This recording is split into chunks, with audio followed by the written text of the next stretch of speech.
What I really wanted to do was break down and demystifying the process of creating a pitch. Because I think what happens too often when I see companies come to talk to me is that they don't know how to simply explain what they do and then ask for money. And that's basically what you have to do as a founder. So we're going to go over four things. The first is what your 30-second pitch is. This you need to be armed with constantly. This is basically how you talk about your company. This is magic. Whether you're talking to people who want to give you money or don't want to give you money, you're talking to your parents, this is your go-to. The second is your 2-minute pitch. This is for people who are more interested. This is people who you might want to raise money from, or people who you might want to get to work for you, or people who actually kind of need to get a little bit deeper. Notice that's where I stop. A lot of people practice 10, 30-minute pitches, hour pitches. I think that's all garbage. I think you can get everything you need done in 2 minutes. And one thing I like to tell founders is the more you talk, the more you have opportunity to say something that people don't like. So just talk less and it'll probably be better. So 30-second pitch. This is so simple. It's 3 sentences. You can take your time. You can breathe when you do this. You don't have to get that much information out. The first is 1 sentence on what does your company do. Everyone I meet for the first time screws this up. You have to be able to do it in a way that is simple and straightforward, that requires no pre-information on my part. You have to assume I know nothing, literally nothing about anything.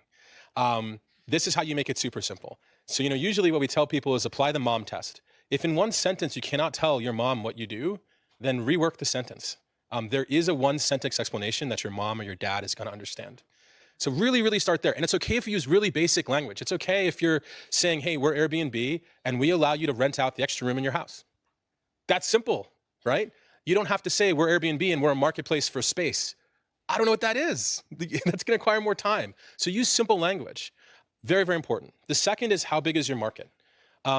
It makes sense to do a couple hours of research, figure out what general industry your product is in, figure out how big it is.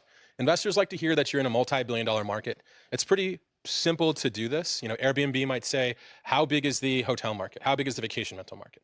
How big is the online hotel booking market? These are simple numbers to look up on Google, and it makes an investor understand, oh wait, if we're big, if we really blow this company up, it can be worth billions of dollars. Don't skip this step. Second sentence, how big is your market? Third sentence, how much traction do you have? Ideally, this sentence is saying something on the order of, we launched in January and we're growing 30% month over month. We have this number of sales, this amount of revenue, this number of users. Very simple. If you can't speak to traction in terms of pre-launch, you need to convince the investor that you're moving extremely quickly. So the team started working in January. By March, we launched a beta. By April, we launched our product, right? Convince the investors that you guys are moving fast, that this isn't some long slog, that you guys aren't thinking about this like a big corporation. You're thinking about it like a startup where you can move fast and make mistakes. That's all you have to do in 30 seconds, 3 sentences. From that basis, you should be able to start a conversation about your company. From that basis, I understand exactly what you do. You have no idea how valuable it is to be able to explain to someone what you do in 30 seconds. So really internalize that. Like if you take nothing else away, that's going to help you. Okay, 2-minute pitch. Now you've got someone you actually have to convince of something. Maybe even someone you have to ask for money. So I like to add 4 additional components. And these also go by very quick. The first is unique insight.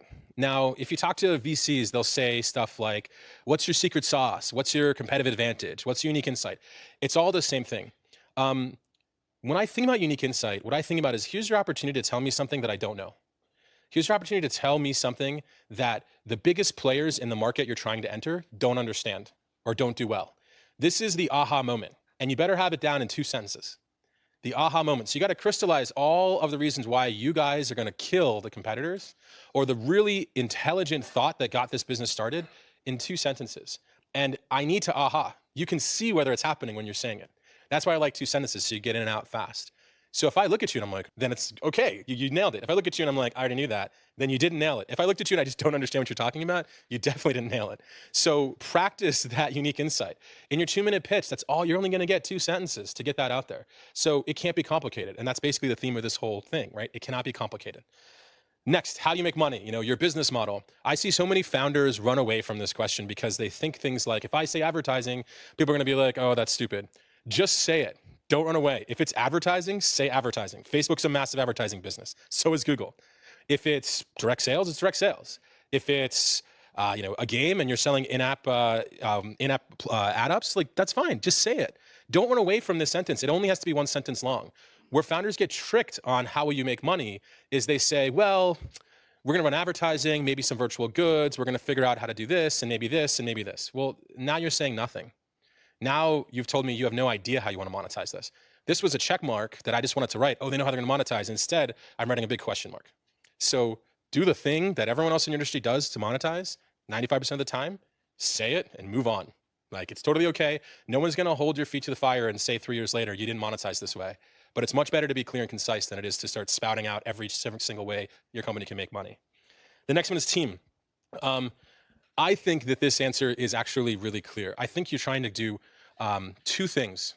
If your team has done something particularly impressive, you need to call that out. We were the founders of PayPal.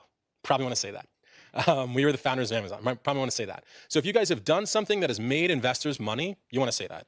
If not, then please don't go on about the awards your team has won or the PhDs or the, I don't care. I don't care. What we want to hear is how many founders, hopefully between 2 and 4. What we want to hear is how many of them are technical, how many engineers versus business people. Hopefully it's 50-50 or more engineers. We want to hear is that how long have you guys known each other? We don't want to hear you guys met at a founders dating event 3 days ago. Ideally, you've known each other either personally or professionally for at least 6 months. We want to hear is that you're all working full time. It's really helpful. We're all committed to this business. And what we want to hear is how you met. That's it. You can get in and out of that 2 sentences very easy. Your only way to build credentials is if you've accomplished something. And with an investor, typically it's if you've accomplished something that's made someone some money. So don't try to overinflate yourself. If you don't have that stat on your resume, move on. The more you talk about a bad thing, the worse it looks. So the last one is the big ask. When it comes to this, and you have to figure out whether this is a conversation that involves fundraising or not, what I tell people is like, this is the time where you kind of have to know what you're talking about. This is a time where you have to know, are you raising on a convertible note? Are you raising on a safe? You have to know what the cap of that safe is. You have to know how much money you're raising. You have to know what the minimum check size is. These are things where if you don't know these things, investors are going to be like, oh, these guys aren't serious, or they haven't done their homework. So whereas in the rest of this whole thing, you shouldn't use any jargon, in this part, you shouldn't just be like, oh, we're just raising some money. Like, now is time to actually use a little bit of that jargon. If you don't know that jargon, Google search it. Like, it's real simple. You guys learn it fast. So that's it, by the way. That's all your pitch.